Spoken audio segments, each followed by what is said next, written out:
Buongiorno, Focus Bollettino Cultura Erbacea aggiornamento. Aggiornamento che oggi riguarderà ancora il resoconto dei risultati ottenuti nel predisporre il bollettino Cultura Erbacea nell'annata 2022. Ci concentreremo oggi sul lavoro fatto in merito alle malattie fungine del frumento e degli altri cereali autunno-vermini.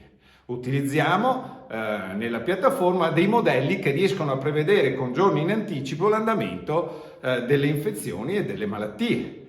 Questo è fondamentale perché anche visitando i campi giorno per giorno, settimana per settimana, non riusciremo a capire bene come stanno andando le cose e quindi non riusciremo a prendere delle decisioni basate su dati reali ed affidabili.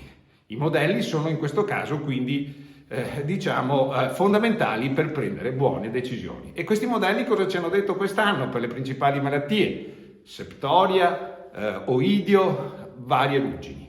Ci hanno detto che il rischio nella maggior parte dei siti su cui lavoriamo, su cui raccogliamo dati meteo e che poi elaboriamo per fare le previsioni, le previsioni ci hanno detto che il rischio era basso, è stato basso nella maggior parte dei casi per tutto il periodo primaverile. Perché? Perché la piovosità è stata contenuta e quindi il rischio di infezioni è stato basso. Queste previsioni hanno indicato in alcune zone che, almeno fino alla spigatura, non erano necessari trattamenti fungicidi. Ovviamente abbiamo fatto anche dei trattamenti sulle stesse varietà, confrontando quindi il trattato e il non trattato per poi capire se queste previsioni erano corrette o meno. Abbiamo potuto osservare che le previsioni sono state assolutamente corrette e che nel momento critico alla foglia bandiera, la foglia bandiera e la grandissima parte della pianta di frumento e di altri cereali autunno-vermini era ancora bella verde, senza macchie o con pochissime macchie dovute a malattie fungine, per cui non vi era assolutamente necessità di fare trattamenti fungicidi in precedenza.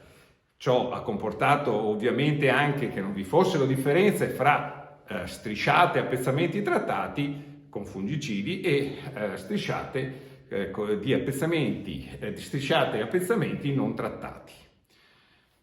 Tutto questo per evidenziare come i modelli previsionali siano utili e seguire modelli previsionali affidabili e adattati alle nostre condizioni sia la base per applicare una buona difesa integrata dalle malattie fungine dei cereali.